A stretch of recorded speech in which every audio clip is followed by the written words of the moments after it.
बीच बीच में टेस्ट नामक जीपीएस या लोगों से पूछते रहना चाहिए, क्या मेरी तैयारी सही दिशा में बढ़ रही है, क्या मैं सही डगर पर बढ़ रहा हूं, क्या इस रास्ते पर चलकर मैं आईआईटी तक पहुंच जाऊंगा। क्योंकि टेस्ट ही वह माध्यम है जो आपको बताता है कि आपकी तैयारी सचमुच में कैसी है। वीरेंद्र जी पूछ रहे हैं कि सर रिवीजन करना ज्यादा अच्छा है कि टेस्ट देना ज्यादा अच्छा है। तो मैं बस एक ही बात कहूंगा कि टेस्ट देना भी उतना ही इंपॉर्टेंट है जितना रिवीजन करना, यानी कि आप टेस्ट को भी उतनी ही इंपॉर्टेंस दे जितनी आप रिवीजन को देते हैं। क्यों?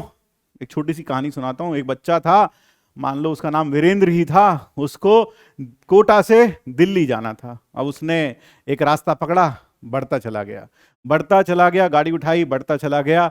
उस रास्ते में जंगल आया, उबड़ खाबड़ रास्ते आए, नदियां आई, सब पार किया। 10 घंटे तक चलता चला गया, लेकिन रास्ते के आखिर में एक डेड एंड आ गया, यानी वो पहाड़ की चोटी पर पहुंच गया और नीचे झांक के देखा तो सिर्फ खाई है। अब उसे समझ में नहीं आ रहा कि यार दिल्ली तो पहुंचे ही नहीं हम। तो वो थोड़ा पीछे गया, जाकर किसी से, रास्ते में एक आदमी से पूछा कि भाई साहब हमें दिल्ली जाना था, क्या हम सही सड़क पर जा रहे हैं? तो उस आदमी ने कहा, अरे आपने तो बिल्कुल गलत सड़क पकड़ ली, ये सड़क तो हिमालय की तरफ जाती है। ऐसा आपके साथ नहीं होना चाहिए। यानी शिक्षा क्या मिलती है इस कहानी से? इस कहानी से शिक्षा यह मिलती है, जब हम किसी मंजिल की तरफ बढ़ रहे होते हैं तो रास्ते में रुक रुक कर हमें चेक कर लेना चाहिए कि हम सही रास्ते पर बढ़ भी रहे हैं या नहीं बढ़ रहे हैं। और उसको क्या करना चाहिए था? रास्ते में लोगों से पूछते हुए चलना चाहिए था, या फिर जीपीएस का यूज करते रहना चाहिए था। तो इसी तरीके से आईआईटी की मंजिल तक पहुंचने के लिए जब आप दिन रात मेहनत करते हैं, खूब सारी पढ़ाई करते हैं, ऐसा ना हो कि जब आईआईटी का वक्त आए तो आपको पता चले कि आप एक डेड एंड पर पहुंच चुके हैं, आगे कोई रास्ता है ही नहीं।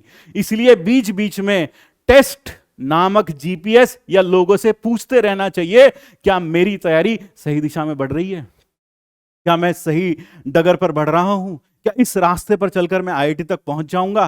क्योंकि टेस्ट ही वह माध्यम है जो आपको बताता है कि आपकी तैयारी सचमुच में कैसी है।